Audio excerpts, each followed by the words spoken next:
Ian. Ian, what's happening, brother? All right, we're live. Welcome, everybody. A wonderful good evening to all of you from yet again the western part of Austria. I'm high up in the Alps, joining you from a recent travel project that I've been on. Today is a super exciting day, and I've been waiting for this moment for quite a while, and I'm honored and super glad that we have a very special guest with an outstanding history in not just the premium cigar industry, but with a family history that is exciting and inspiring at the very same time. Dr. Gaby Kafie, thank you so much for tuning in and being part of the Light 'em Up show.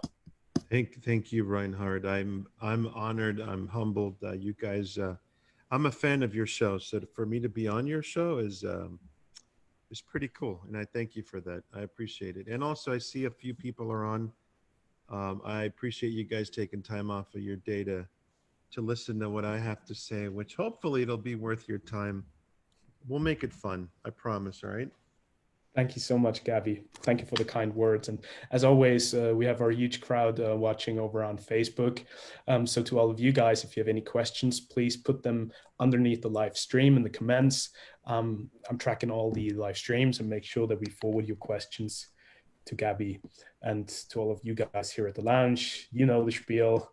Any questions, please feel free to put them in the chat box, raise your hand, and thank you all for tuning in.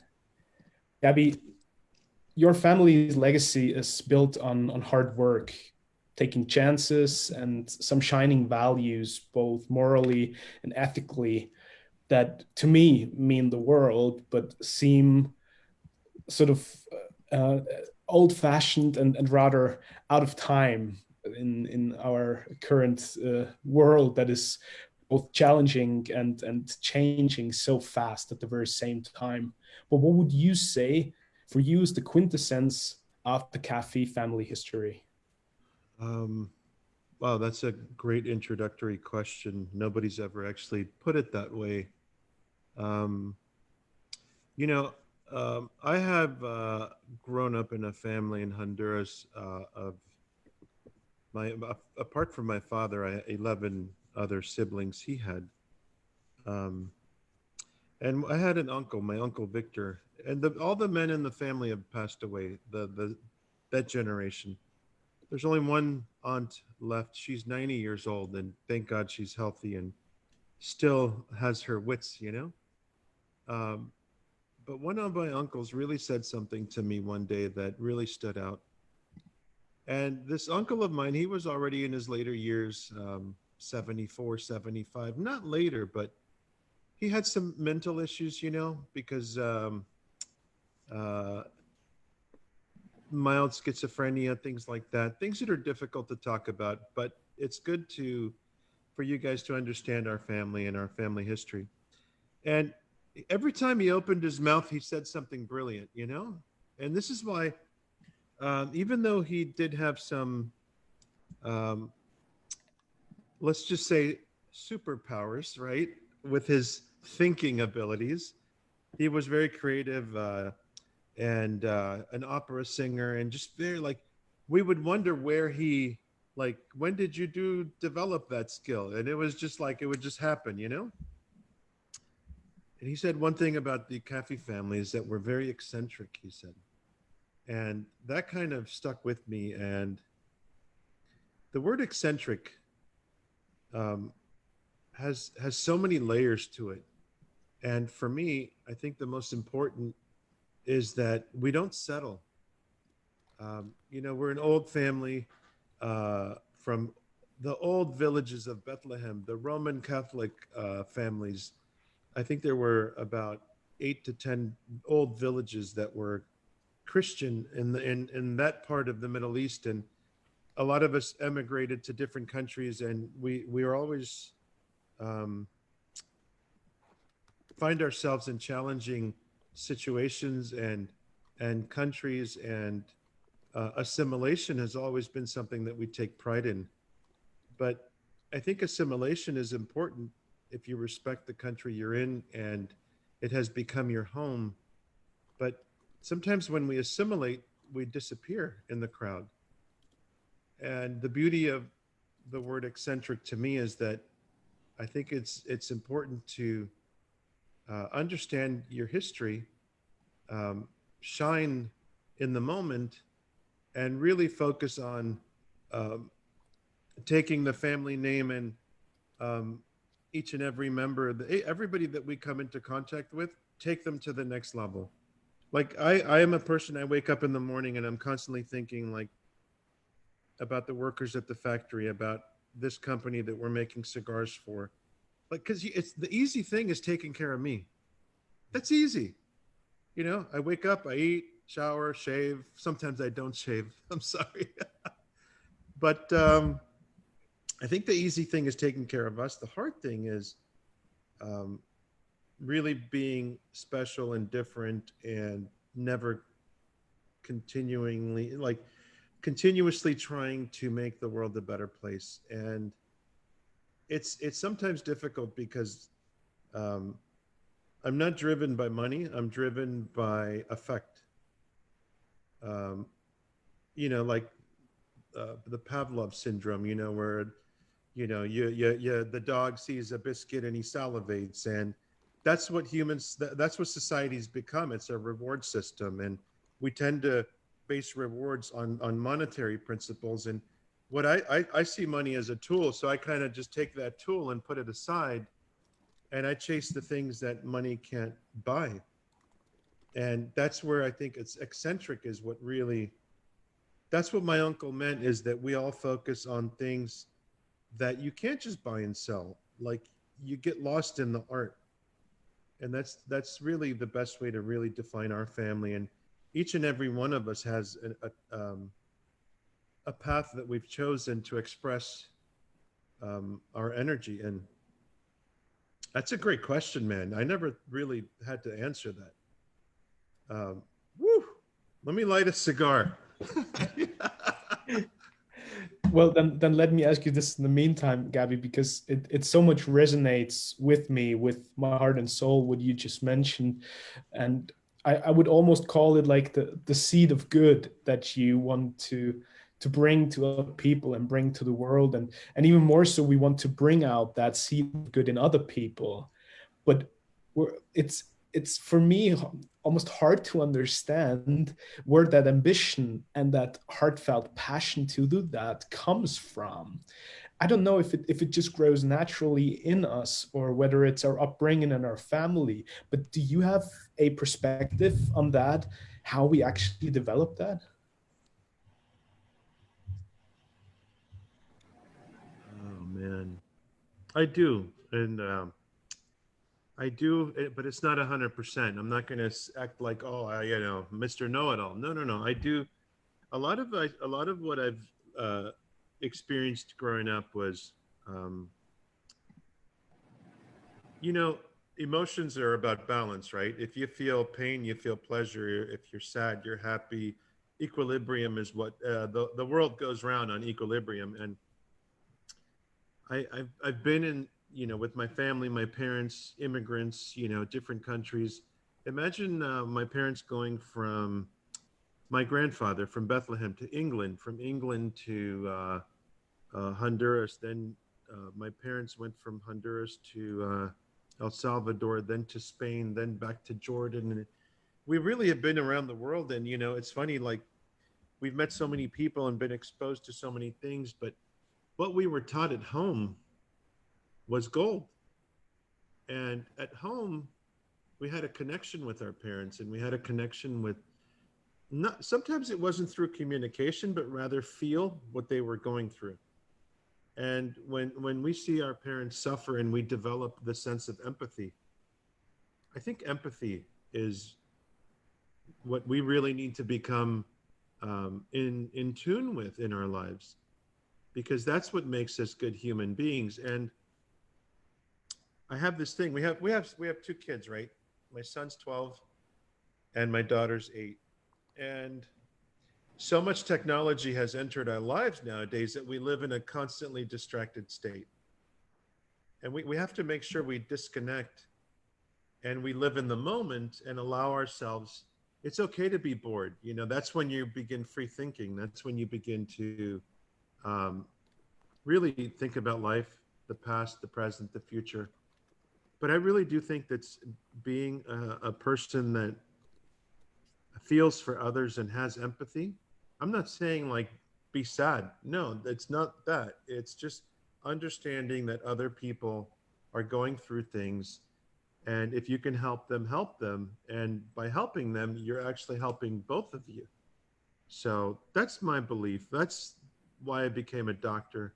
Mm. That's why my brother became a doctor. And I love the cigar industry because it it's one of the few industries on the planet where we actually get to separate from the real world, and have that, um, the ability to be a free thinker and to engage with people who like to think. It's not like we're selling ping pong balls. Where like this is a fantastic industry, and it doesn't matter where you come from, what you're worth, what your education is, but the fact that the power of the mind can be shared with each other is just beautiful, and that I find that exciting. Did you So ever yeah. feel in a similar way about your past as a doctor and about working in medical service? Do I feel how about being a doctor? Like, would you say it's also a passionate industry where, I mean, it's a totally different field, of course, and I guess it's more the the wants and to help and support other people and to do good. But The beauty of, I loved Inspector Gadget growing up. Remember the cartoon show? I'm sorry, I remember Inspector Gadget. And when I was in junior high school and high school, and it was like studying medicine and biology and all those different, microbiology, pharmacology. It was like I felt like I was an inspector. And then as I got older and matured, um, I was the type of person that always listened to people, and while they're talking, I'm trying to think of a solution to their. I've always been the problem solver in any group, family, or even my wife says, "Call Gabby, he'll fix it." And but that's where all the free thinking that I come from that realm. Like I love technology, I use it, I abuse it. I'm doing everything, but if I don't disconnect, it doesn't work for me. And I think we all like to help people. Not one of us can say, "Oh, I don't like to help people." We all have that in us, but some of us choose to express it in different ways. So we can't forget that we're all technically the same. I once read that, and I could imagine that with your family track record, you grew up with high expectations from people around you. Would you say that you felt like it was mostly other people's expectations that helped you be more ambitionate and really go for it and go all in, or was it your own ambition? Well, I think it's a little bit of both, but I'm going to be really brutally honest with you guys, right? So I'm about 14 years old. Yeah, I still love to play basketball. I used to race BMX bikes. I was a little badass, right? I mean, nobody could. When we'd hit the track, I was doing my thing, and I've broken 7 bones. From head to toe. I cracked my skull open. Super competitive. I played every sport: basketball, football, water polo, soccer. I was the goalie of a national. It was the minor leagues in Honduras. I was the goalie. And I remember my brother decided to become a doctor, right? My brother's Fernando. Very, very, uh, that guy was born to be a vascular surgeon, period. That's it. Like he was put on this planet to do that. Always very focused. And then when he got into medical school, and it was, of course, one of the top schools in the United States, it's like, he said, "Sub, you decided what you want to do with your life." And I just, I was 14. I was still, I just had discovered women. So it's, like, let me enjoy my, let me enjoy this. And my brother really said, listen, man, I'm going to put things into perspective to you. He said, right now, life is fun. It's exciting. We're young. But he said, 20 years from now, when I'm a famous doctor and you didn't do shit with your life, how are you going to feel? So he really, man, that's like that. I don't want to use any bad words, but that's terrible. How do you talk to your little brother like that, man? But that's where the fire came on. And I realized I have to do something important, not just in life, but I have to do something where I make the most out of life and really, be able to provide for my family and take care of our family and people. And it wasn't really so much about the name of the family back then. It was more about self. Because when you're young, you're more about self. And then as I got older, that's when it went from self to, because once you reach a certain level in life where you got this under control, and I really do hope that the sooner people can achieve that, the more fun life is. Life is actually fun when you got your shit together and you can go and look. I'm not going to sit here and act like I don't have problems. I got a bunch of problems, but I got cigars, I got whiskey, and I know how to manage problems, right? So I'm an expert at managing problems. But yeah. A little bit about then that transition, of course, that sort of changed not just your profession, but even your personal life.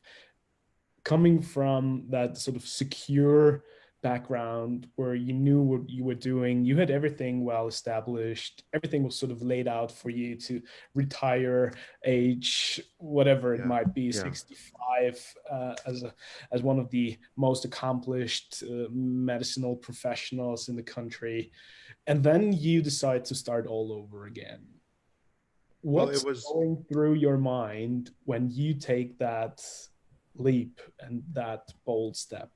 So there's a lot that I don't discuss in public. I haven't before. Life got very difficult for us. In 2008, I got home from a day of work,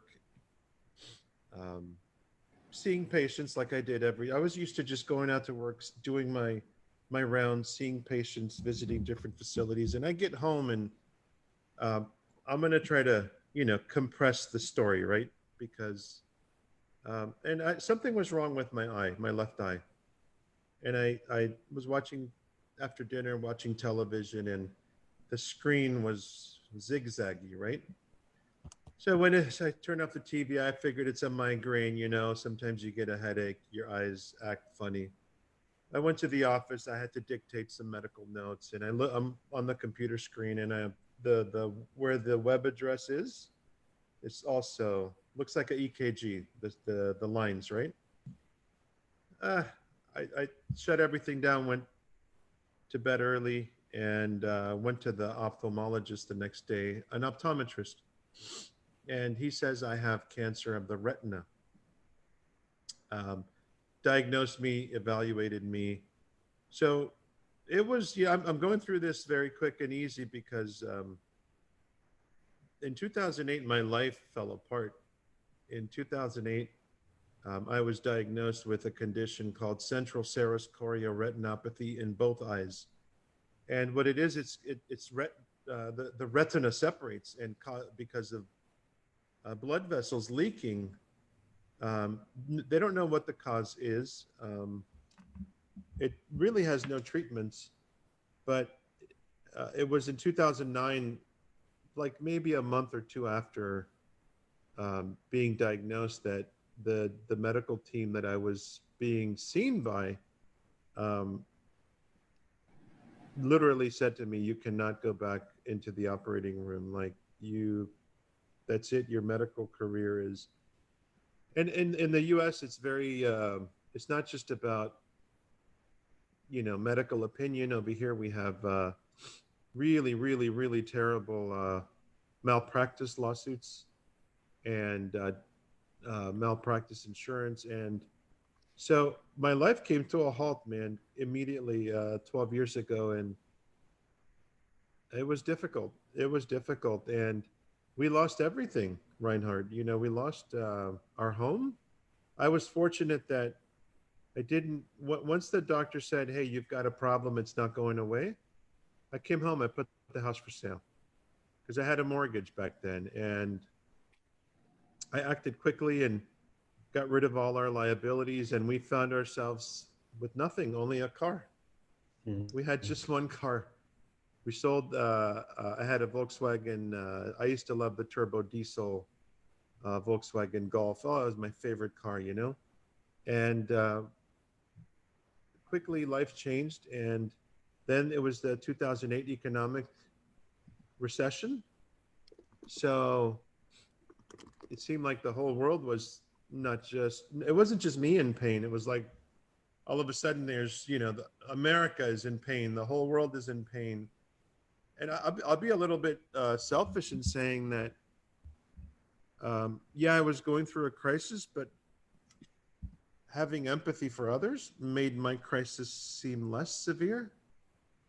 You know, there were people committing suicide, man, because they lost everything in the stock market. And so for the transition for me, I've always loved cigars, and it's always been a thing since I was 18. I grew up in a family of cigar smokers. Nobody in our family really has been in the tobacco business in Honduras. My uncle Simon, the guy's like an eminence. He's long gone, but he's like a movie star, this guy. You know, I see pictures of him back in the day, and he looked like he should be, you know, in a movie with, you know, some famous celebrity. These guys were just personalities. And to see their suits, you know, back in the day, silk suits were very popular, you know, remember the family was in the textiles business, so they knew their thread, so they would wear silk suits. They looked like mafia gangsters from New York, okay? They really did, but they pulled off the look very well, you know? And there's several pictures. I'll share some with you guys. They're on our website if you look up the family history on our website. And cigars were always a very regal thing, like, you know, very like not just one step above cigarettes. It was a different animal, you know? And I started smoking cigars at 18. I fell in love with cigars at about 22. And cigars actually got me through medical school because those long study sessions, you know, sometimes all-nighters, you know, I'd have my cigars with me, and it's wonderful just to sit there and enjoy a cigar and go through a chapter, and just it became a lifestyle. A pleasant one. I had colleagues, you know, classmates that were smoking marijuana. They thought it made them smarter, but hey, you know, everybody does their own thing. With me, cigars were my thing. And I've also, I had been exposed to a lot of the cigar making families, you know, and I found them to be very similar to our family. And it was a natural progression to just pursue what I love. Once again, it was like, I spoke to my brother. I remember it was maybe a year after I had taken some time off, and he put things very clear. He said, Gabe, he says, what do you want to do the rest of your life? That's it. It wasn't like, you know, the thing was, stop focusing on just getting through today, tomorrow. You need a purpose, he said.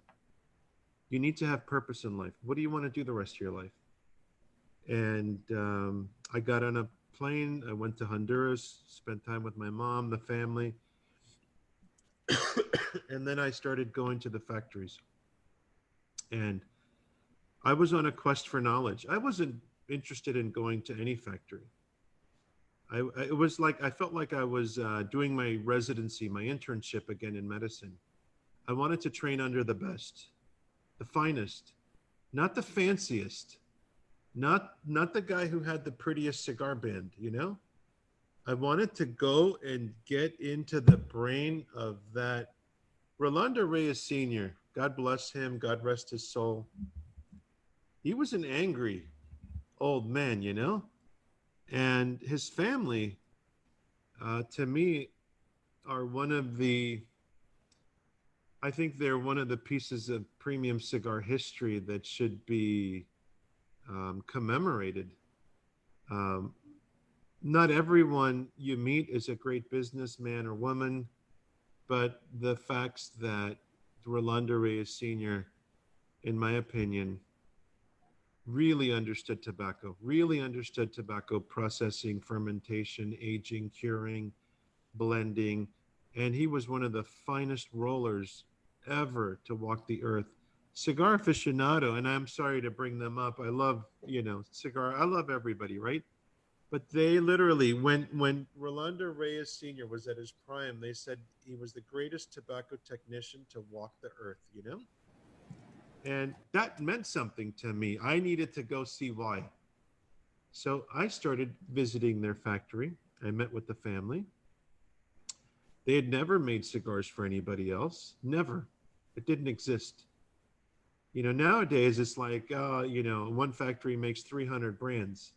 Well, back then, that's what I respect about Padron, Fuente, Oliva. These guys are, man, they make Padron, and Reyes only made Reyes. And his daughter told me, Doña Oneda, she said, listen, Gaby, you're a nice guy. We like you and everything, but we've never made a cigar for anybody else. Like plain and simple. There was no bullshit. And I made a promise to her. I said, listen, I go, my intention is to learn and to preserve the beauty of not only your father, but the way you guys work in the industry. And I was very fortunate. Later, over the years, I come to find out that, when Rolando Reyes Sr. left Cuba to come to the U.S., it was on July 6, 1971. I was born July 7, 1971, And then certain things started to happen in their lives and my lives. And then I started to realize that, my intuition to work with them was spot on. Because this industry, if you strip away everything, right? If you strip away all the marketing, all the advertising, all the noise, all the events, everything, right? You know what it comes down to? Like Steve or Sam or Ian or one of us sitting in the backyard by ourselves with this.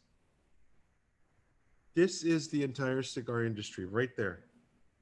And I was on a quest to find the best teacher I could.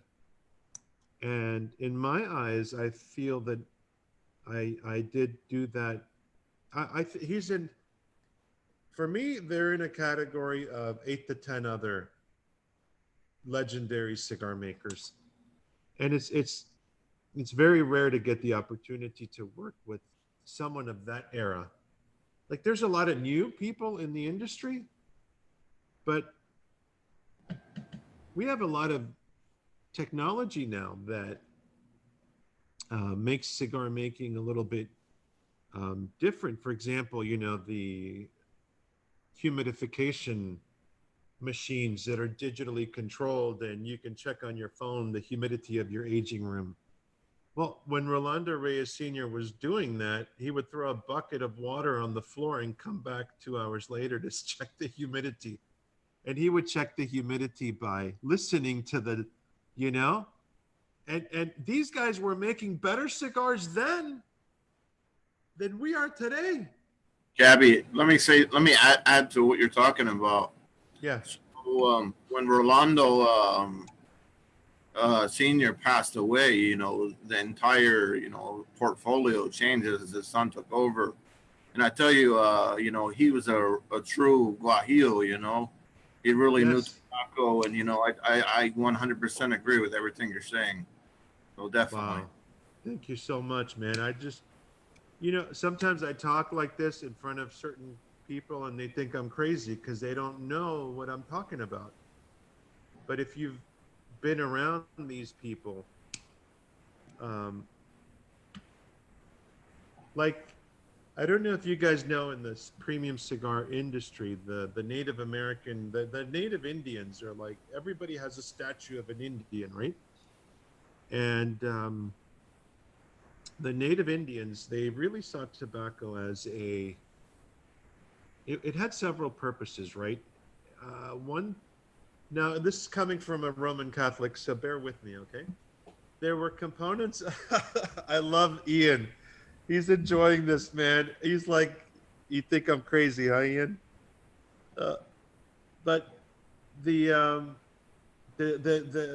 like, I'll show you this Indian that's in my office, right? It was hand carved by my team right over there. Do you see him? Well, That that's took awesome. 3 months to hand carve a solid piece of cedar. But I said to myself, we have to pay tribute to the original tobacco traders, And when I think about tobacco, I think it's a cultural phenomenon. It's not. We have to go back in time. We have to go back in time as to why was tobacco such a special plant back in the days? And it was really seen as something holy.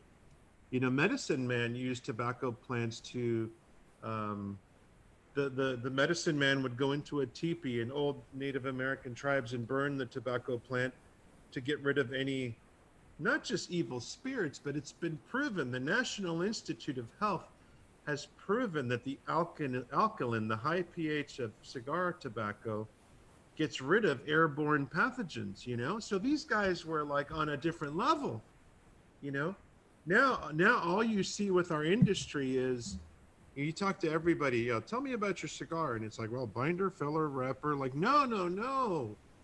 There's a disconnect there. Like, don't, binder, filler, wrapper. Those are words that, I love the anatomy of the plant. I understand every component, all the primings. That's great. But let me tell you something. Tobacco has a soul. And it's our job to become one with that plant and understand what the plant is trying to tell you and how to use it in such a way so that you can deliver, like Rolando Reyes Sr. used to say, agradable, a blend that is a pleasure to smoke, and tobacco talks to you and it tells you, I'm not ready. It says, not today, come back next week. And you're sitting there like, but I want to make a cigar now. They're like, no. 2 more weeks, come back, And that's the beauty of being in this industry, is that it's not an exact science. Yesterday, we had a meeting with Mitch Zeller, the director of tobacco products for the FDA. And he's asking us why our cigar is different. And I gave my opinion, and we're not making something that is a clone, like a keychain. Your cigarettes, you turn on the machine, 2 billion cigarettes later, you've killed 50 million people and you've made $10 billion, right? Cigars are different, man. They're completely different. It's a different science. Do you know that when we ferment tobacco, you know what we're doing? We're getting rid of all the ammonia, right? Do you know that when you take the ammonia out of the equation, do you know the nicotine, hey, David, the nicotine becomes, it goes from an ion to a salt. So, and it doesn't absorb in the mucosa. So all of a sudden, you have a cigar at night, you go to sleep. You wake up in the morning, you're not craving a cigar. You just want to enjoy it. You want to tell the wife, honey, I love you, but I need to go relax. So it's a beautiful industry. David, I love you, brother. Good to see you. Hello, my friend. I'm sorry I'm a little late, but I got the email and I'm working here at the office like I'm sure you are, and things Yes, got sir. moving and I looked at my watch and said, oh my God, I'm missing it. So I had That's to get on here and wonderful. say hello to you. Good to see Thank you everybody. very much. Thank you, You're welcome. man. David, thank you so much for tuning in. Always a pleasure. And David's Gaby, great. Cheers. let us also tell you that we had quite a few people commenting over on Facebook. Jose Blanco sends his regards, and he was I love saying Jose. that you're one of the nicest people in the industry, and I can fully relate to that. Wow. I'm honored Wow. that we have so many wonderful people tuning in and sharing some of their precious time with us, Wow, and some of that's the awesome. most precious thoughts like you do, Gaby. Listen, guy, you know what, man? The first, David, for you to be here, man, that's thank you. Like, just throw me a kiss, man, because I'm waiting for one. I miss you, brother. Flatter me. You flatter me. I love you. You flatter me, bro. But David and I, you know what? Like, I'm going to tell you guys something that most people don't talk because they're afraid to talk about stuff, right? David's got character. I love this guy because he is tough. He's got character, and he don't care who you are. He's going to run his company the way he wants, and you know what? I respect him for that. And sometimes being the most popular doesn't mean you're right. And I think, you know, even though we don't interact often, David, you're a great role model to me. And the way you run your business, look, most companies go through this, right? Here's David. Smooth sailing, because he runs that company the way he wants to run it. And it's not about the money all the time, guys. There's, I think money is just 20% of being in the cigar business. The other components are, am I enjoying my life? Am I enjoying my family? Am I enjoying the tobacco I'm working with? Am I putting out a cigar I respect? Am I getting proper feedback? I mean, like, by the time we talk about money, we're all in debt, you know, but, or try not to be, right? Oh, no, we're always in debt. But, and Jose Blanco to me is, he's just a guy that his obsession with blending is contagious. And the way he breaks down a blend, the 7 different components is really beautiful. I mean, the question comes up all the time, what's the difference between you and cigarettes? I mean, have you ever seen anybody break down a blend of a cigarette? No, it doesn't exist. Why are we even in the same conversation? And we got to keep fighting the good fight. I'm not going to give up. I'm not. And David's my witness. I will stop selling cigar when they put locks on my door. This bureaucracy is a bunch of bullshit. An industry that's been around since what? I want to say 400 years ago, David, in the US.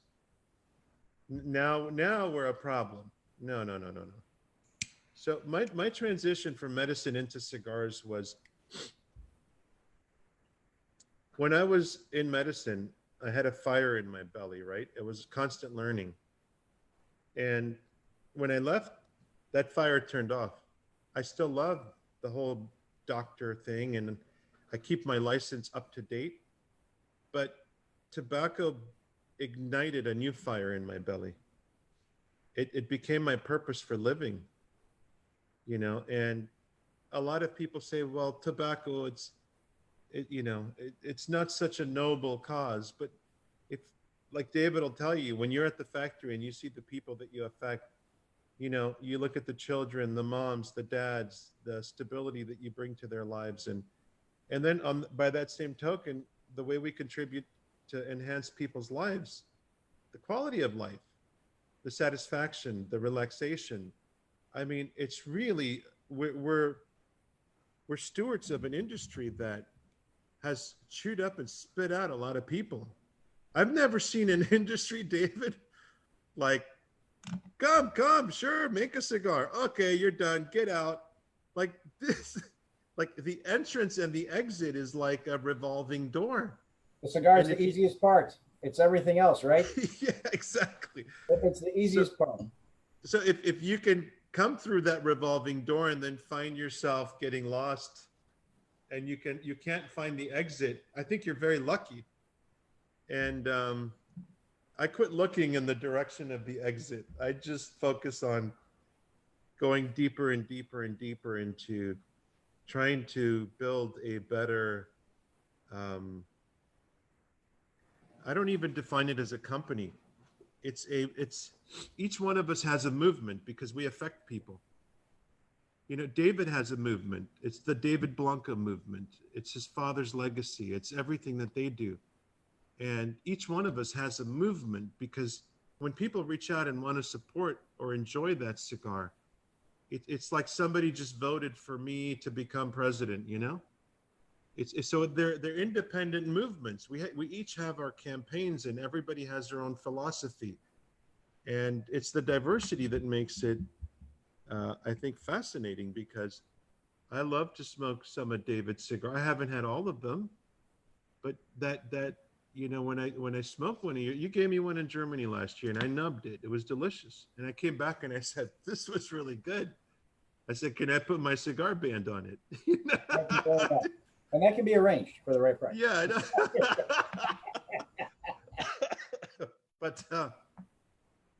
But there's very few families that understand that sixth dimension of tobacco. And I'm always in the learning process, but yeah, a fire in my belly. I mean, I'm up like every day's Monday morning to me. And if, you know, having kids, it's tough on the weekends because they want to go and like walk around the mall or do stuff. And I think the pandemic, knock on wood, as bad as it was, it's allowed me to just work more, and I love it. But we have to balance. We do. But yeah, cigars are great, man. I'm honored to have been received into the industry, and not just like as an entertainment piece, you know, but rather as somebody that wants to come in and I don't want to make a difference. I want to protect what a lot of these families have built for many generations. And now that I'm a first generation cigar maker, I have that sense of responsibility to protect the guys that afforded me the privilege to be here today. Like I have to protect that. Otherwise, it's like I'm spitting in their face and do it. You know, no. Like we see a lot of silly things in the cigar industry because everybody's a rebel. You know, everybody's a rebel. Look, we all need rebels, right? The world needs rebels. But when the FDA is looking at our industry under a fine microscope, and when they have FDA, let's call them inspectors at the trade shows, seeing what products are coming out,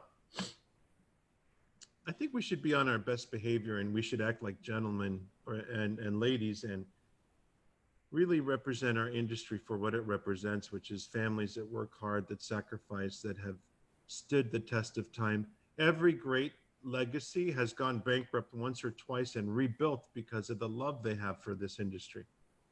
And Maybe that's a wonderful point. And I would like to ask you, because it's clearly obvious that you brought the same discipline, the same work ethic to the premium cigar industry that you always had in your life. Yet you just mentioned there's so many companies in the industry, they come and go, you know, whether it's a sustainable business or not. Yet you mentioned that it's that not just the passion, because passion is a word that gets thrown around, especially in the cigar industry, an awful lot, but that deeper meaning of tobacco and the soul of tobacco that you mentioned. Would you say that as a manufacturer and as a company, once you understand that critical point, that this is really upping your game and ultimately letting you succeed within the industry? I think that's a very complicated question. Every industry has different layers, you know?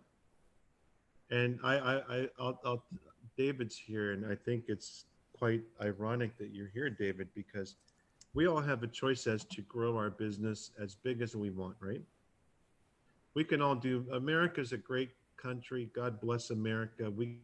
I can walk into a bank. I've got excellent credit. I could borrow $1 million and inject the shit out of my business and blow up, and then, come do a slam dunk on my face. Like, we could do whatever we want in America. It's my godfather used to say, it's the land of milk and honey, right?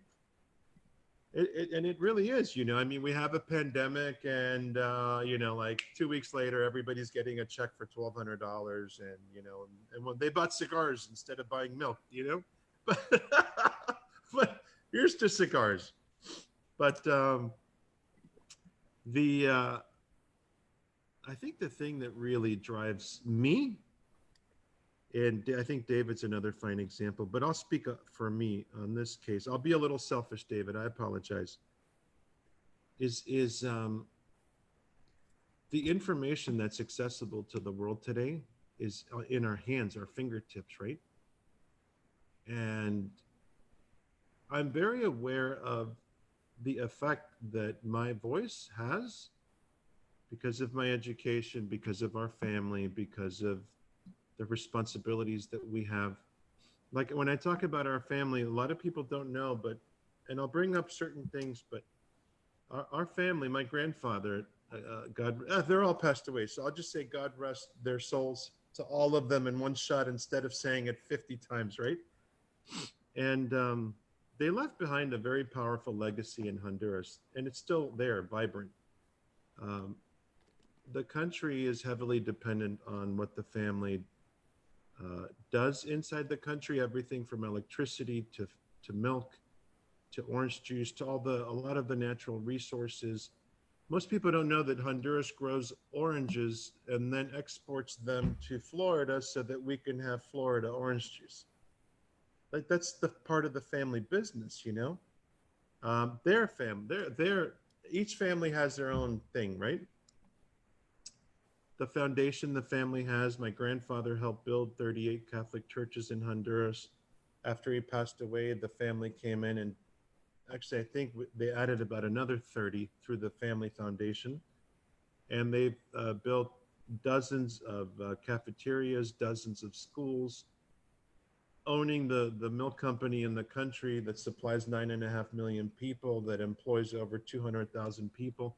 There's a lot of sense of social responsibility that goes into that. So when I got into the cigar industry, I had that huge sense of social responsibility in me. And that was the energy behind the Boutique Cigar Association. That was the energy behind the podcast, Protecting the Legacy. That was the energy behind taking multiple trips to Washington, D.C. at my expense. A lot of times, I put the business aside to go fight the fight. And then when I come back, then we do business or focus on, but it's been about a 70-30 split, and it's very difficult, and it puts a lot of strain on our budget. And I don't shy away from talking about money, because I think that if you're in business, you have to be profitable. And if you're in business, you always want to have a balanced book sheet. But the past 4 years, the FDA has put such a burden on us that all of us, including David, have completely stopped innovation. Have you come out with anything new this year? Well, I've had to be creative, and what I've done is I've had the benefit of being in this industry a little bit longer. Yeah. And as a result, I've been blending since 1998. That said, I have things that have not necessarily, they're grandfathered, let's put it that way. Correct. Yeah. That I can now bring out that were there before, and this, that, and the other. Right. So I'm bringing out new things, but blends that I've had in the can, as it were, as they say, Yeah. on the shelf for quite a while. But he's absolutely right that it's stymied all growth until we know what's happening. We're holding our breaths at this point. Yeah. Waiting to see, or waiting for, as I say, the other shoe to drop, to see what happens either with the Trump administration possibly taking some action, as they say they might in the next couple months, with deregulating this effort, or if it in fact comes to pass that in September we have to go ahead and file our substantial equivalencies and grandfathered in this and that, and we'll see how much that actually costs. And I think in when I did this interview, I think I discussed that a little bit about the cost associated with it is going to destroy the industry as we know it. Your choices of cigars, sizes, blends may disappear. Companies may disappear because of the overreaching effects financially. Sure. Yeah. So all of these things could happen, but I digress. Thank you, David. Today at 4 p.m., we started our interview at 2. At 4, we've got a meeting with 4 other cigar makers. Did we lose Reinhard? It looks like we may have, but he'll come back if he falls off. Yeah. Every once in a while, he'll drop off. He's in the western part of Austria right now, working on a project. So wonderful. Definitely. So we have a meeting today at 4 to discuss the meeting that we had yesterday with Mitch Zeller at the FDA, and then we had a virtual HERF on Wednesday night with. Were you there with Donald Trump Jr.? I missed that one, but how did it go? It was kind of cool. It was just like this, and we had Donald Trump Jr. having cigars with us, and the guys that I actually got to meet him at the SHOT Show in Las Vegas and handed him a box of cigars and pressed wonderful. The issue. And wonderful. As you know now, and everybody knows, he is a big, not only Second Amendment supporter for those in the United States with gun rights, beautiful, but a huge cigar smoker as well. Absolutely. So I was trying to make that. Unfortunately, I missed it. I'm glad it went well, though. It went as well as it could. But of course, it's an election year. He's not going to say like, sure thing, guys, I got you. He's going to be like, vote for my dad and I got you, So nothing's free in this world, David. Nothing is free, better man. yet, make a campaign donation and vote for my father. Yes.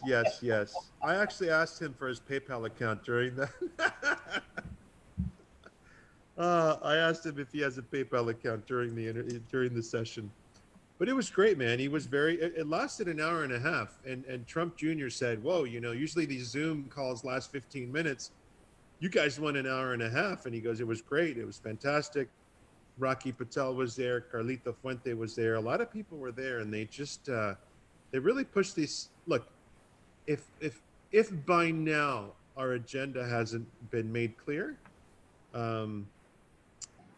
Yeah, I'll be packing boxes for David Blanco in a couple months.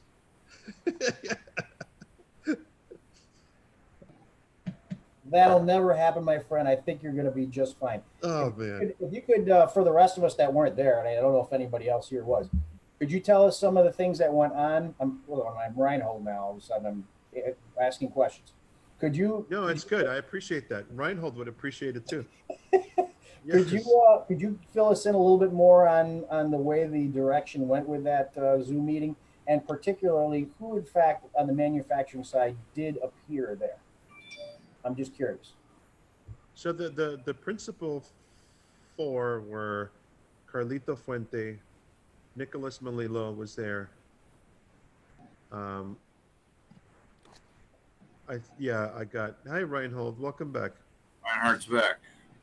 Yes, I am. So let me summarize. Oh, go ahead, Reinhold. I wanted to summarize real quick where we were at, so you can just chime in. Thank you. I just wanted to apologize because we have a huge thunderstorm going over the mountains, so sort of the internet connection went bust. But apologize. Good to be back. Thank you. Yeah, David Blanco did a fantastic job. Took over the interview. Spot on. Wonderful. Yeah. We were talking about the FDA regulations, and recently we had a cigar HERF with Donald Trump Jr., just like similar to this platform. And the personalities that were there on Wednesday evening were Carlito Fuente, George Padron, Jeff Borshowitz, who always drives home the message, and Nicholas Melillo was there. And then a lot of just kind of people that filled in the gaps, myself, a couple other boutique cigar brand owners. But what was beautiful is that at the beginning of the HERF, the host says, with all due respect, we are not allowing cigar media in on this session. Cigar media tends to take anything political and turn it into like drama, you know? So they kicked all the cigar media out, and then you saw some posts from different people complaining about it because it was a time to be one on one with Donald Trump Jr. and say, and we could all, you know, SOS, save our ship, you know, signs. Um, I thought it was great. It was fantastic. That was Wednesday. Thursday, we had a meeting with Mitch Zeller. Mitch Zeller, the director of the FDA. Carlito was there. Carlito Fuente, George Padron, Rob Levine, Drew Newman, and myself represented the manufacturing component. Me, because of the Boutique Cigar Association, representing, you know, it's not just the big guys that are affected, but this is going to wipe out all the small cigar producers. And it was a very excellent, powerful, on-point session. I feel that we're really driving home the message. The past 3 or 4 years, there were so many people working from so many angles that this past week we got everybody together and just really finally executed and delivered the message to the top guy at the FDA. So hopefully it'll be what will allow change to occur, you know? From your lips to God's ears, my friend, because we're running out of time. If in fact he does not get reelected, the opposition administration would decimate the industry as we know it, because this was all brought on, the FDA was brought on by the Democratic side of the House. Regardless of the other politics, they are not friends of the tobacco industry. That's the unfortunate truth of that. Yeah, our voting demographic in the U.S., I don't want to say we're kind of in line with the gun lobby, you know, but we're in line with everybody that stands for freedom, not restrictions. And regulations are bad. They put me in a bad mood, Reinhard. Regulations. I don't like. I think our business. I'm going to ask myself this question: how different would our business be had regulations not been a part of it? And I'll answer. I would have been at every trade show, going back to when I opened up the new factory, and I would have been putting my money where it mattered, growing the brand. I would have been traveling. I would have been moving. I would have been, but I that was the wrong fight to fight. Like, I really chose to take a step back, build solid, small foundation, but solid, but really, let's get over this hurdle. Yeah. You know, when a lot of families have been in this industry for 50 years or more, I can wait a year or two to develop and grow with time. And ultimately, it's not about being frustrated by the setbacks during that fight, but it's about continuing and giving it your all on a constant level in order to succeed at some point in the future. It's tough. It tests, you know, when you work for yourself, Reinhard, you know, there's no punch clock. There's no 9 to 5. You guys know, it's like, but the shit has to get done. And when you start, that 8-hour day, it turns into 12, 14, 16. I think guys that are entrepreneurs, especially in small family-owned businesses, it's really that you got to be in love with it. You got to be in love with it. And I love the fact that in this industry, David Blanco can pop on, and I feel the positive energy. I love this guy, man. He's like, I know if I have a problem, I could drive up to Clearwater and he'll help me, you know, and vice versa. It's true. We have to have some solidarity in this industry right now, and we try to have each other's backs. I wish I got to see you more often, but he's about a 4.5-hour drive for me. But you know, I follow what he does on social media. Of course, I follow what he does with different things. Of course, the Boutique brand, Cigar Association. I follow that. I haven't gotten involved because, as you mentioned, everybody's fighting all these fights. Yeah. I have to pick and choose, but I definitely follow what he's doing, and he's making an impact, and he's a very smart man. You know, I have nothing Thank but you. good things to say about him. Thank But you.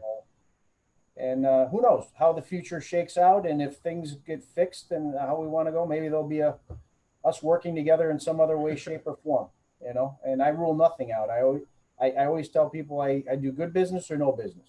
So there might be an opportunity if business is going well and Yeah, regulatory absolutely. issues are Yeah. alleviated. There might be some opportunity for us to do some things together. My I family, might cross the border, or you might cross the border, but well, it's easier for me to cross the border because of the family that I'm associated with and my yeah. family heritage with the Placencias. For those of you that Yeah. are already in Honduras already, so I go to Dunlee on a regular basis, That's right. That's right. and I see my uncle there and my cousins there, and we used to work out of one of the factories over there, and the box factory is actually in Dunlee as well. So Yeah. Yeah. yeah, it's not a stretch for me. It's an issue of what he mentioned earlier Right. about what can we do new, and we can't Right. do anything new at this moment. So we're kind of restricted in that regard. And Like I, if yeah, if you and I wanted to collaborate and make a cigar, we can't. Period. Like not right that's now. it. Mhm. No. Gabby, I have a question, and it's hard for me to phrase. So I've never asked this question anybody, because in the industry we hear all those people joining these Zoom calls, all the people standing together. David, you mentioned solidarity that we need as an industry. We talk a lot about passion, and everybody's got that story and Yeah. history of passion. Yet, would you say that sometimes we over romanticize parts of the industry, and that at the core, it's also sort of a divided industry in a certain sense? Oh yeah. I'm not the type of person that agrees. Like if we're, like you know how we all have that friend that's like, oh yeah, yeah, yeah, you're right. Like that's not me, right? Um, the industries began to change when large publicly traded companies began to come into our industry. Like when Altria Group bought Nat Sherman because they thought Nat Altria Group, and I love this because let me just give a warning before, right? This is I've said Disclaimer. things before. Disclaimer.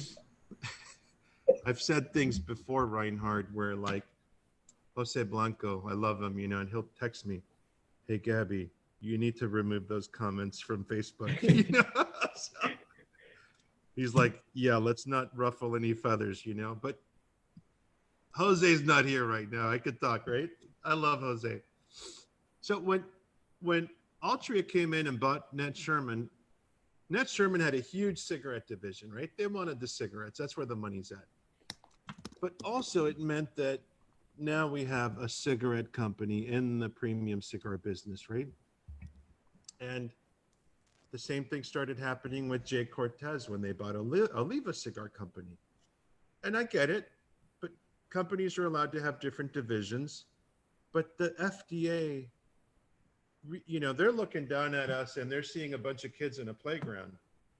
And these kids are cigarette and these kids are premium cigars, and they're kind of doing this, right?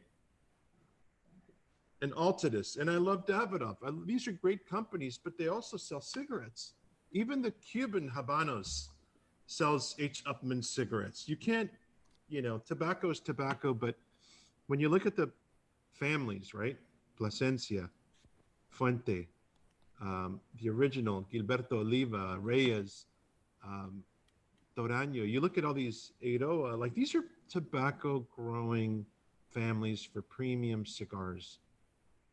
And our passion, their passion, keeps them so obsessed on the art and the craft that corporate America began to change the dynamic of how our industry was seen.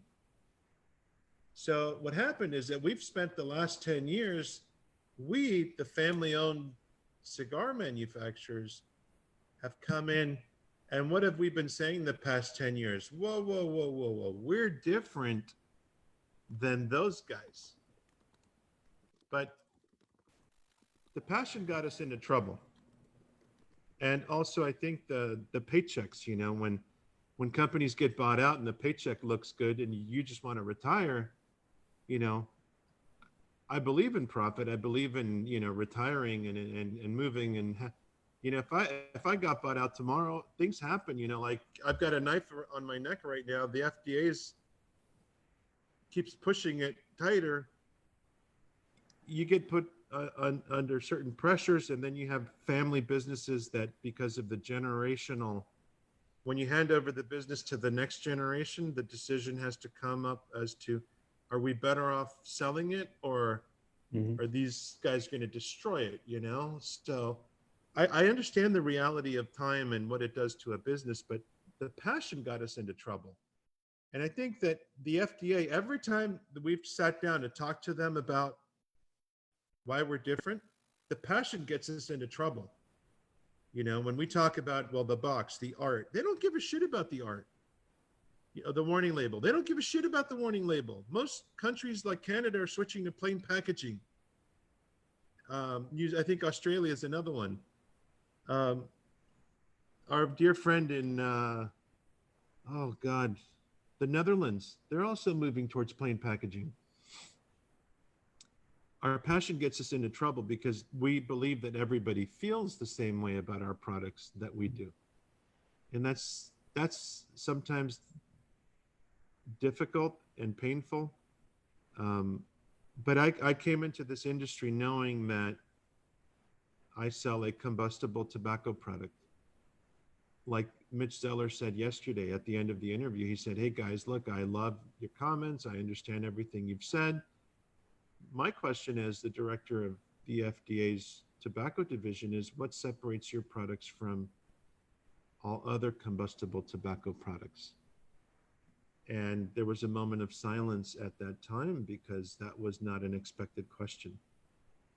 And I gave an answer that I felt was the bullseye answer at that moment. I wrote a letter March 19th of 2019 to Dr. Scott Gottlieb. At the time, it was the FDA commissioner, and that letter was titled, Premium Cigars Are a Poor Delivery Tool for Nicotine. Because the whole conversation with the FDA has been nicotine addiction and youth access, and they continuously spoke about how the cigarette, Gottlieb's quote, Dr. Gottlieb's quote was, if a cigarette is used as directed, it's the only product that will actually kill you if used as directed. So I got obsessed with the topic and I dove into, I've always known tobacco fermentation has to do with removing the ammonia, which made me question the efficacy of nicotine once ammonia is absent. And I did research on that topic, and I put together a thesis that I presented to the FDA. And when Mitch Zeller asked that question yesterday, I not only gave him my opinion based on my, let's call it a limited education, because I'm not a PhD in nicotine studies, but I did forward all the research and journals and all the NIH National Institute of Health Studies that I quoted. You know, if you take the typical cigar, premium cigar company, we're in the business of removing ammonia, right? Cigarette companies on a yearly basis they purchase 50 million barrels of liquid ammonia, so that they could spray on the tobacco that has become homogenized and cured super fast, so that all the ammonia, so that all the nicotine stays in there. So I mean, you're getting a jolt of nicotine. We do the exact opposite. So when he said, what separates your tobacco, your combustible tobacco product from all others, that's it. Is we do the exact opposite when it comes to how we process the tobacco, because we're chasing flavor. We're not chasing addiction. So I love the guys that were on the call with me, you know, Fuente, Padron, Drew Newman.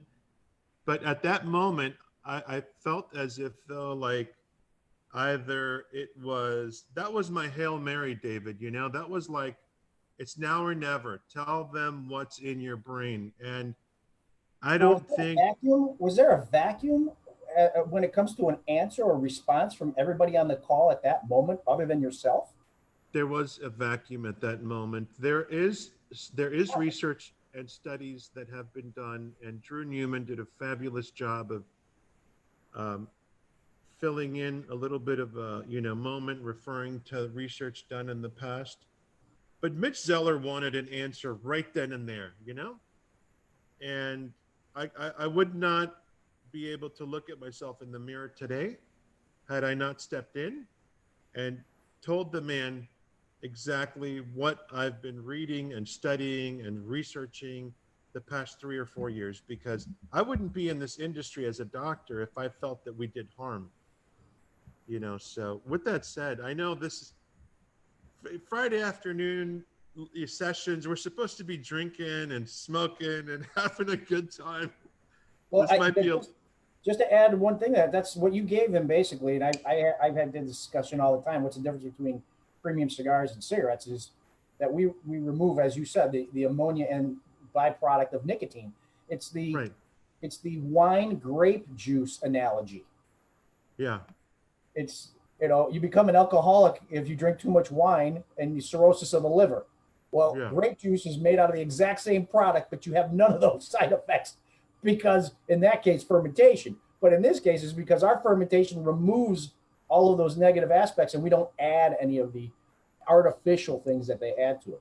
But I'm a little shocked that there was a vacuum. So thank you for making that argument and presenting that response, because it was the right response. And I wish I wasn't on the call, nor was I asked, but that would have been thank you for hitting out of the park. I appreciate that. But for me, I want everybody to know that it was a very delicate moment in time where I want to be respectful to the panel that was there. But by the same time, I've got our entire family's invested in this industry. We love it. We want to stay in it. We want to be a part of it. And if I'm up against the wall, I'm going to come out swinging and try to do the best thing we can for us, And all I gave was facts, not opinions. So not a time to be shy. We're out of yeah, no, because it was a golden moment, and like I said, I'm very humble and I respect the circle of people that I was amongst, but I can't just throw away, an education that, so it's funny, I left medicine, but I'm still obsessed with the science of things, And Gabby, I think that's such a highly important perspective that you bring to the table with the industry. So first of all, I think we can't thank you enough for your contribution, but also it just shows how important it is that we all bring our individual talents, the things we're curious and passionate about, to the table, and just be united as an industry and as cigar apasionados with all the individual qualities that we have and that we can bring to the table. Thank you. And I'm sure the information will be made public at some time, but when I was in that session and listening to George Padron speak and listening to Carlos Fuentes speak, and imagine if you had been invited to the most amazing cigar museum and your tour guide is George Padron and Carlito Fuente, or let's say a David Blanco, and they're going through their family history, the tobacco, the harvest, the crop, the leaves. Like, I mean, I'm sitting there in awe listening to like how their brains see their companies, and the crop to crop, the leaf to leaf, every year it's different, the nutrition, the soil, the rain, the weather, the altitude. We might grow tobacco here this year, next year we'll grow it there, we're looking for something different. And so when you take all that, right, but it's just Mitch Zeller, like after about 50 minutes of, I was like sitting there like just eating my popcorn, listening to this conversation, right? And then Mitch Zeller drops the bomb and he says, you know, because he thinks like a person who's there to save the human race, you know, from the evils of tobacco. And when he says, what separates your tobacco, your combustible tobacco products from all others, I really felt that everything that they had done had climaxed, and we were up at a certain point. We had separated ourselves from cigarette or small cigarillos, machine-made, mass production, you know, plastic filter tip cigarillos. And then we were at a point where the divide had been made, and we could have come crashing down, or we could have taken it up a notch. So what I did was very little, because over the past 10 years, these gentlemen and everybody that's been fighting the good fight has taken us to this level. And I think that my comments kept us at that level. It's because these bureaucrats have an amazing way to really pop our balloons, you know, because of the lack of scientific information that there is in our industry. And I'm fortunate that you know, we all want to work and make money and support our families, but we live very humbly, right? We don't have fancy things. Like I wear a Seiko watch. My brother gifted it to me. It's an automatic. It actually keeps better time than a Rolex. I love it, right? But the fact that I'm not chasing monetary things gives me the luxury to just sit back and take a few days to read and understand. Like, I want to be a better human being, and I want to be an asset to our industry. And when you want to make contributions, anybody can write a check, but to really, I think, make a difference, it takes a lot of hard work. And I tell my kids every day, successful people do all the things that unsuccessful people don't want to do. And, you know, when you wake up in the morning, I could go to the beach every single day and, you know, enjoy a cigar. I'm jealous of David when he goes on Sundays, you know. I'm afraid to go to the beach because Miami's pretty crowded. Our beaches are not like where you're at, let me tell you. But yeah, you wake up in the morning and you do things. You might not like them, but the overall big picture, I love, you know? So I couldn't agree more. Like, I'm what very a lucky. statement. I would love to bring in a question from Ian that he was posting a while ago, and many thanks for your patience, Ian. But it's such a wonderful conversation. Like, I'd love to have some popcorn right now and be like, because of this wonderful session. So thank you all. Ian, fire away. Thank you, Gabriel. I'm drinking some brandy and enjoying my cigar and having a great time. So thank you. And just a comment first. It just suddenly occurred to me that it seems that Catholics are good at cigars and wine, which are my passions. Like, you know, I was going to ask you about the FDA, but I think we've covered that. Yes. So I have a couple of questions. I'll answer one or both, please. But you talked about, you know, the special thing with cigars. And it's not just, you know, the wrapper, binder, and filler, but getting that sort of magic there. To say a bit about how you do that with your cigars. And then perhaps also going back to health. One of my cigar hearths, we had a doctor there, and this is in London, and it may have been we'd had a rather lot of whiskey to drink, but he was saying that cigar smokers tend to live longer. Now, that may be in England because they tend to be better off and you know, better health generally. But perhaps say a bit about the adverse health risks, if any, as you see. Obviously, there is some nicotine in cigars. We get a little bit in there. Whenever I cough, my daughter and my wife sort of say, "Oh, it's a smoker's cough. It's a smoker's cough," and I say, "No, it's not. It's just a cough." No. But perhaps, you know, about the magic of cigars and how you get that in your blend. That's an interesting question. It's it has, I think, several layers, but Reinhard, I do want to mention that at 4 p.m. I have a call I need to attend. Is it okay with you guys? Absolutely, of course. I'll just remind you, because I don't want to disappoint the team that's fighting the good fight, you know? Absolutely. Thank you all. You know, if we talk about scientific evidence, the conversation never ends because there's thousands of pages of journals on tobacco. And what happens with cigars, right? Historically, if you look at premium cigars, I'll just say cigars, but understand I'm talking about quality, not like, you know, you buy a bag and you got 3 little sticks in there. You know, this cigars for me are, it's the top of the food chain when it comes to aristocracy in, let's call it culinary cuisine, right? Look, you know, you're pairing your cigar with a fine scotch. You could be drinking, you know, some, I'm not going to use any bad words, but I'm trying to control myself, right? I think the level of education, the level of self-care, self-pride,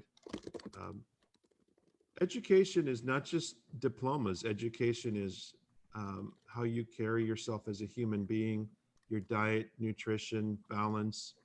And I have found that people that enjoy premium cigars are they're cut from a different cloth.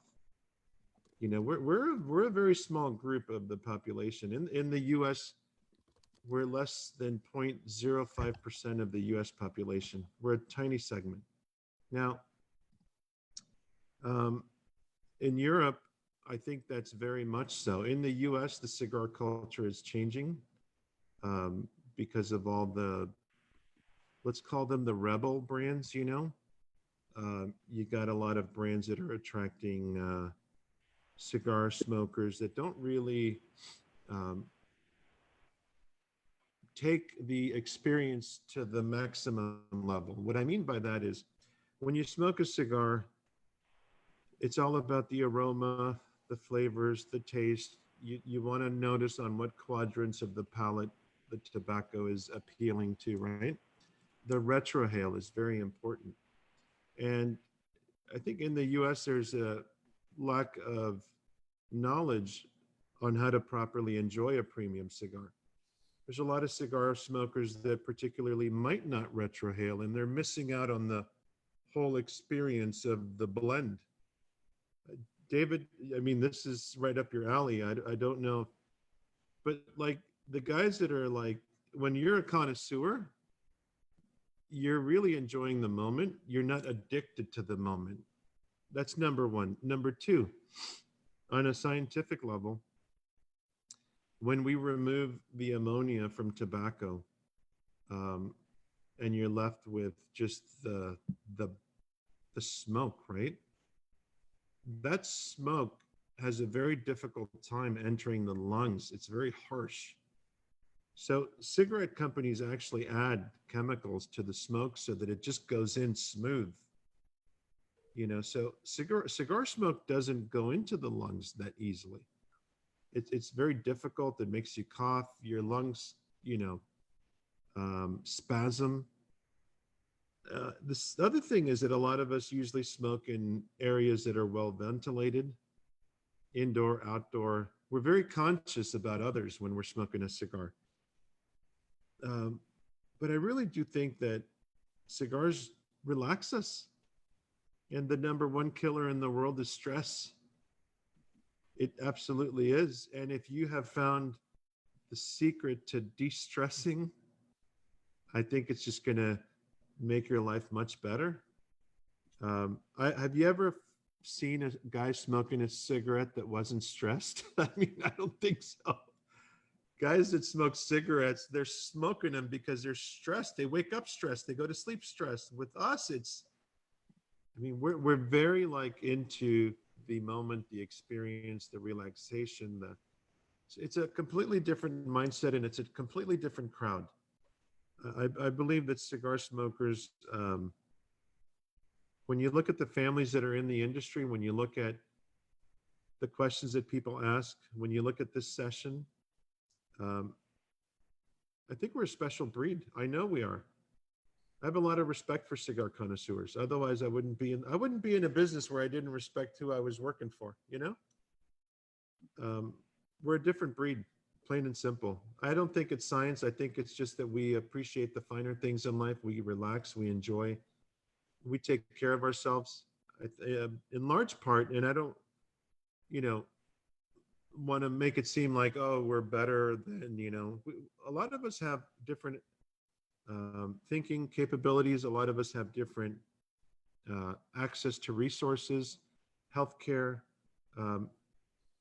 We're on top of things, I think that we don't let ourselves go. We don't neglect our health. I think a lot of us are just very good at managing things in large part. But yeah, I'm not downplaying cigarette smokers. I just think that cigar connoisseurs are a different breed completely. I agree with all of that, Gabriel. I mean, I smoke cigars. I relax. I enjoy it. Perhaps just say a bit about, the getting the special cigars. I mean, and I think probably a lot of the premium cigars are achieving that. But is there something that you're doing that distinguishes your cigars from many of the other premium cigars? But some are premium and some are not so premium.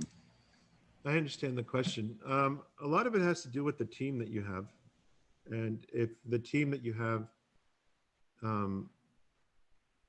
the mindset that I have has to be contagious with the team. So like a lot of the great factories, and David's here, he'll tell you as well. We don't farm tobacco, but we have the luxury to choose what tobacco comes into our factory. So we tend to choose tobacco that is very high quality. And then it's what we do with that tobacco that makes the difference. It's the process. So there's the fermentation process of tobacco. There's a lot of shortcuts you could take to make a cigar quickly. But the end result, that top 10% of connoisseurs, they can tell the difference. Mm-hmm. When in the global marketplace, we're competing with Cuban cigars, the greatest cigars ever made historically, right? No, we're not. And well, yeah, your family's from Cuba. Don't tell me that. Yeah. But we really have to look at the Rolando Reyes's, the Nestor Plasencia, the Gilberto Olivas that left Cuba and started making cigars a certain way. And they've respected the tradition. What we do differently, I think, is we've added science to the process. And when I say that is, I'll disclose some of the things that we do so that you can understand, like, this is not a scientific process, first of all. Let's make that clear. But there are things you can test along the way to make sure you're going down the right path. When you're fermenting tobacco, one of the things we test, like everybody does, is temperature. Are we still fermenting at a good rate? If you're fermenting at a slow rate, lower temperature, you're going to get actually a better result than going high temp, short time. You get rid of more of the impurities. Other things that we're doing, I implemented pH testing to the tobacco, the pilons. We pH test the tobacco because ammonia has a high pH. So what we try to do is get to the point where we have a neutral pH, closer to 7. And as we're getting closer to 7, then we know that we can start to slow down the fermentation process. So different tobacco leaves will have different pHs. Obviously, the thicker tobaccos take a lot longer to ferment, and it's a much slower process. But we do certain things. But I think the fact that we do everything all natural is the beauty of it. Now, I'm not saying that other people don't do it natural, but the classic, the old traditional families are doing things in a very natural, time-consuming manner. There are ways to speed it up, but I think if you speed up fermentation, you introduce oxidation. Oxidation gets rid of a lot of the flavors. And I don't want to go into what other factories are doing because I respect their practices and their processes, but the old way of doing things, which is just slow and steady and time-consuming and patience, is the main difference. How many factories do that versus how many factories are just buying tobacco leaves and rolling cigars? Because I could go visit David's family and say, hey, I need this, this, and this, take it back to my factory, roll a cigar and sell it. But we bring in tobacco that hasn't been aged 3, 4, 5 years, and then we put it through our own process as well to take it to our level. I call that double fermentation. So everything that is at our factory, we double ferment. So we put in our own fermentation process. And most of the cigars coming out of our factory are going to have the same characteristics. For example, you'll get the balance comes from the blend, you'll get strength from the fillers, but at the end, when you're smoking the cigar, you're going to get good flavors, you're going to get a clean experience, a nice finish, but not a very, very long finish. It's going to be kind of a medium finish. But when you're done with the cigar and you put it down half an hour, 1 hour later, your mouth feels like you didn't have a cigar. I think that's where the secret lies, is that refined to bring out maximum flavors, but also deliver a refined experience. You don't want to smoke a cigar that when you wake up the next morning, it's still in your mouth. That tobacco wasn't processed properly. And I think David probably knows a lot more than me about that, but that's the secret is, was it a good experience? And when you were done with it, were you really done with it like an hour later? Or are you still, do you want to go brush your teeth? Do you want to go chew bubble gum just to get rid of that? So more and more I find cigars that, I think it's like an 80-20 split. 80% of the cigars on the market stick with you. And then there's 20% of the market that just kind of seems to stand out for some reason. And I think it's because of that, the clean, good tobacco, good flavors, damn, they did a good job with that cigar experience, So that's what I focus on. Good question. And I'd say, as always, perfection is little things done well, and it's in the small details. And Gaby, one of that little details is with reading between the lines and listening to what people say. And I was stuck and I was mesmerized by a very little comment that you made a couple of minutes ago when you said that it's actually you working for the people. And no matter whether that's your customers or it's your team, it sort of reminded me of a philosophy that Gary Vaynerchuk shares as well, when he always says that he is, as the CEO of the company, working for his entire team. And I feel that successful entrepreneurs and managers and people at the very top understand that little essence and that nuance there. And it speaks a tremendous lot for your humble approach and your gratefulness and just the way you think about business. So I wanted to bring that up because it means a lot to me. Thank you very much. I think very, very much. I do apologize if maybe I put some words into your mouth, but I would assume that you really feel that way, that you are working also for your team, isn't it? Yeah, I have a hard time talking about self, but I'm always talking about things we're doing. But, David's here. He's a witness. I think we're all part of a church where we're literally just the pastor, and we have to look at the families that we impact and influence. And, at the end of the day, there's two philosophies that I live by. Number one is, when I talk to the people in Honduras, and it's, how are you? How are you doing? Is everything okay? Do you need anything? Are you sure? How's your mother? We go through that whole, and then we talk about the tobacco, it's like, so it's always that, and then the tobacco, because if they're happy, the cigars are happy, we're all happy. And you can always pick up when there's something off. Even though I might be in a different country, if I get a cigar sample or something, right now I haven't traveled to Honduras in 6 months, but I know what's going on with the process when something's off, and I'll call them to ask, because we need to fix what's off, not the cigar, because it's a process that we follow. It's very routine. It's very It's like how to bake a cake, but much more complicated, right? But when all the people are complete and they're whole, they can focus 100% on making the cigar. And the second thing, which I've kind of always lived by, is I like to elevate others. And I think that's one philosophy in life. The human ego is very powerful, and it's I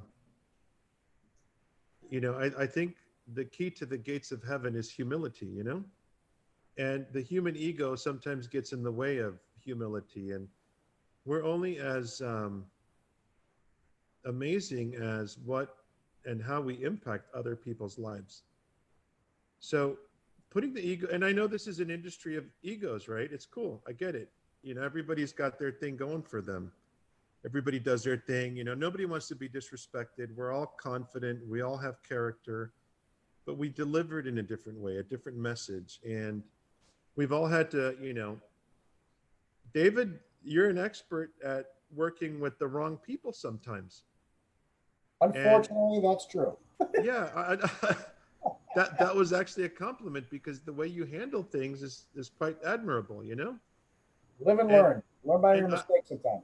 Me being the new kid on the block, right? I've worked with the wrong people where, I'll bust my ass helping them with designs. I'll bust my ass helping them with the boxes. I'll bust my ass to take their companies from one level to another.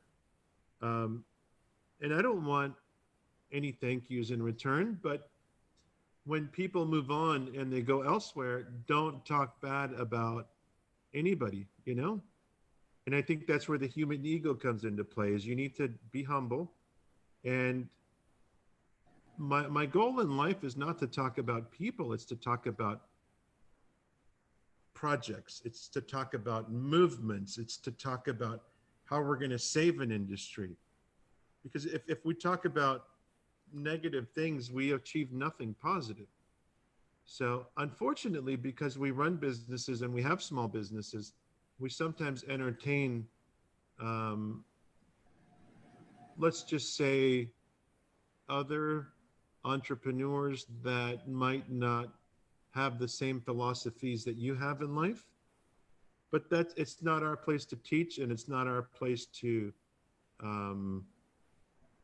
it's our place to learn and to make sure it doesn't happen again. So moving forward, the way I'm treating our operations is we're actually beginning to close down. Like, the only people I'll work with are people that I admire. That's why when I talked about David and I doing something, or let's give other people credit, other people in the industry. But I've reached a point where, I've helped some people, and I feel like the effort wasn't appreciated the way it should have been. And I don't want to thank you in return. What I want is elevate others. Don't, if I'm constantly focusing on helping and elevating, and I don't get the same in return, then I'm just going to ignore that component and keep going to try to climb the ladder. Because, the biggest factor that affects all of us is time. We have limited time on earth, and we have to do the best we can. And we have to focus on positive things. I don't care what the topic is, if it's tobacco, if it's spirits, if it's friendship, if it's family, always make it positive. And any room you should walk into, you should bless that room, and that room should bless you in return. I couldn't agree more. I have to say, Gaby, and speaking to what Steve also mentioned in his comment, this has been an outstanding session for me. And I could go on for hours listening to your thoughts about the industry and about life in general. I think we haven't talked about a single specific tobacco or a blend or anything, but this has been a conversation I think so many people in the industry would have loved to also listen to and share. And this is so many important aspects that you brought up. And I would like to personally thank you for everything that you shared with us tonight. And hopefully, and I'm pretty sure that I can speak for a lot of apasionados and also for the Cigar Journal team, that Thank you. it's inspiring to hear your considerations, and thank you for everything that you shared with us. I appreciate that. I think that was a nice way to say I was boring. Right. I love you guys, man. But no, I love that. And like I'm gonna pick on you, David, because you're one of those guys, right? Might as well. Everybody else does. No. It's in a good way. Like I find that the great guys, the great mentors, right? The guys that I look at, like I'm a kid in a candy store, is Fuente Padron, the Plasencias, even Julio Iroa in Honduras, right?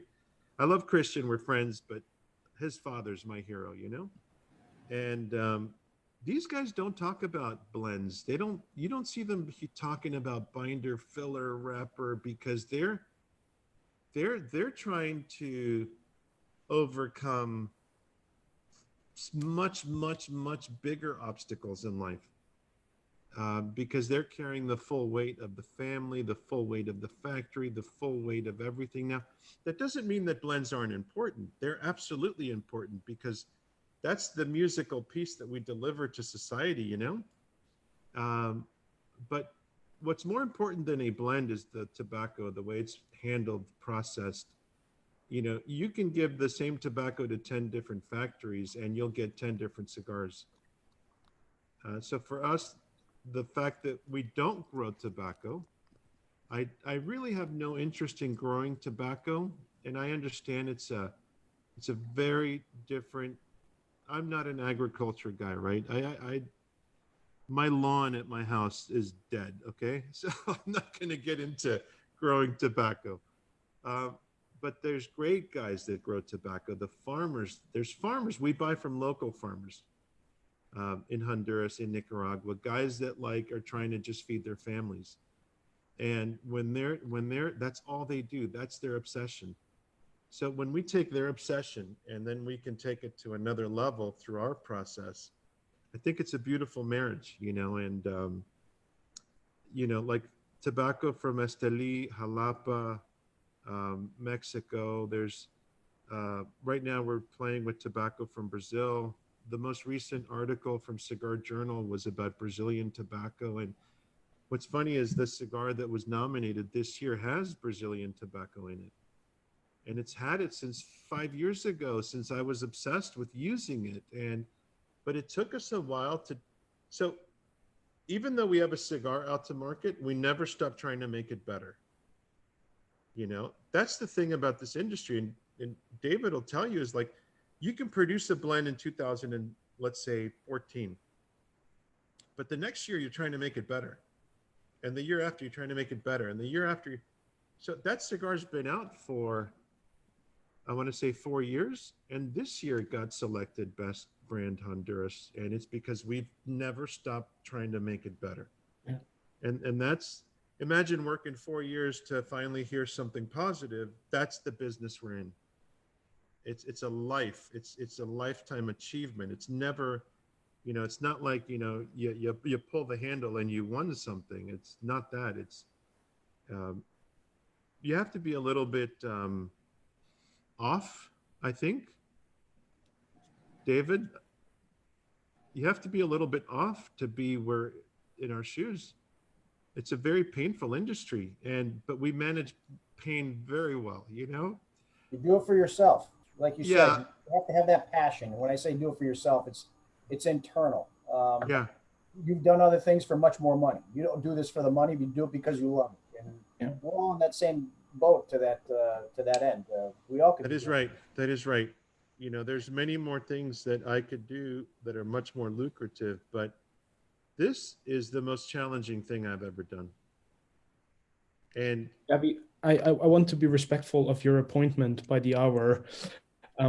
But before we wrap things off, and sort of as a follow-up to what you were just mentioning, well, first of all, I would love to thank you all for being part of this outstanding session. I'm honored and I'm delighted to have shared this conversation and this session with you all. But Gaby, I would like to ask you this final question. You shared some very personal stories with us today, and the ups and downs, and with everything that you've accomplished, though, it was a moment of of crisis. It was a moment of despair that finally got you into venturing out with cigars. And I can fully relate to that. I mean, even for me, it took a very hard time in life and an illness to figure out where I wanted to be in life. Okay. And I think quite often it's those ups and downs that we all need in life in order to find what we're really all about. But ultimately, with everything that you experienced, your career in medicine first, do you think that you found the cigar industry, or was it the cigar industry finding you in the end? Wow, that's I think a lot of it had to do with me having such a long history in Honduras, you know? And I'm a big fisherman, right? I love to fish offshore. Um, and I'm bringing that into the conversation because if God created a place where I could escape and just clean the mind and the soul is when I'm out on the water, it could be anywhere, right? I've been to several countries fishing, some of the most remote places in Panama, Nicaragua, you know, in San Juan del Sur with Carlos Pelas. You've seen Big Sugar parked out there.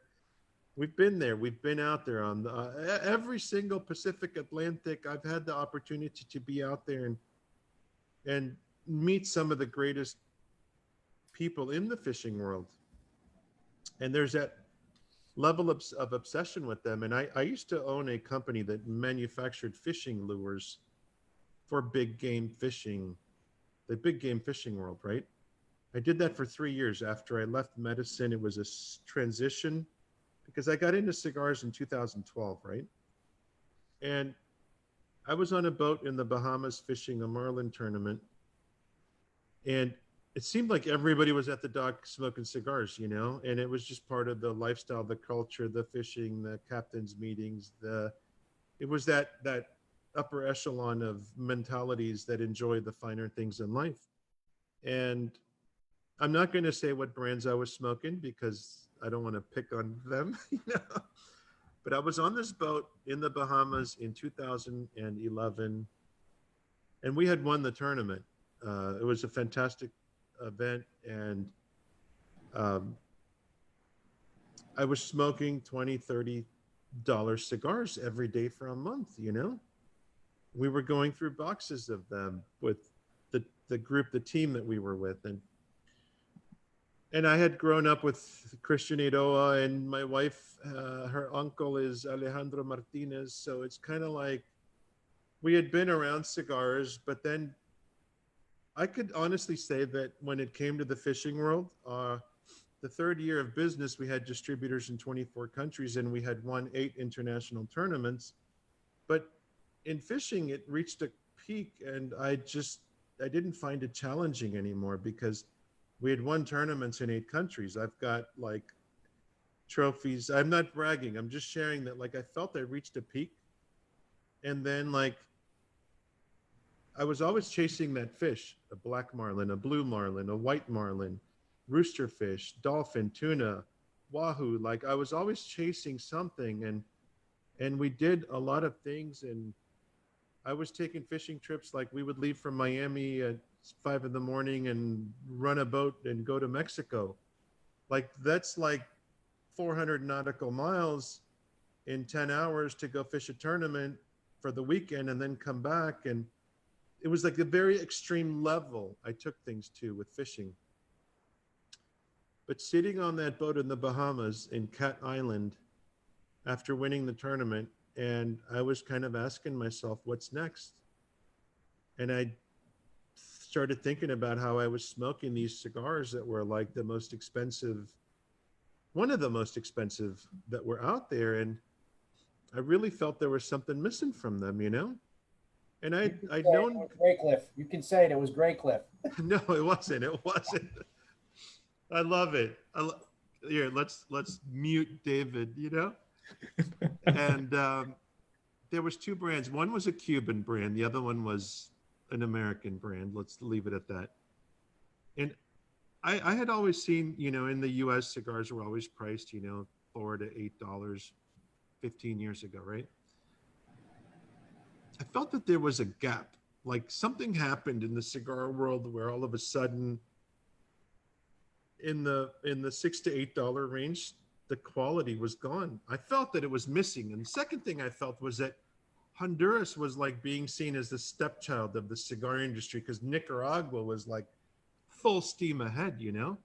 So it was a combination of my pride for Honduras, and it was a combination of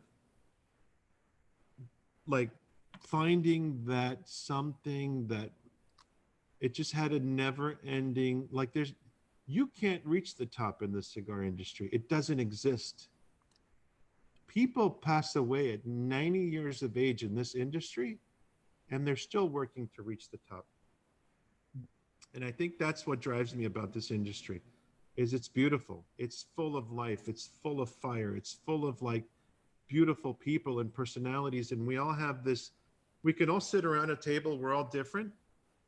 But when we talk about this little tube rolled of tobacco leaves, the history and where we were historically, like I'm a student of history. Like I studied the United States Tobacco Journal.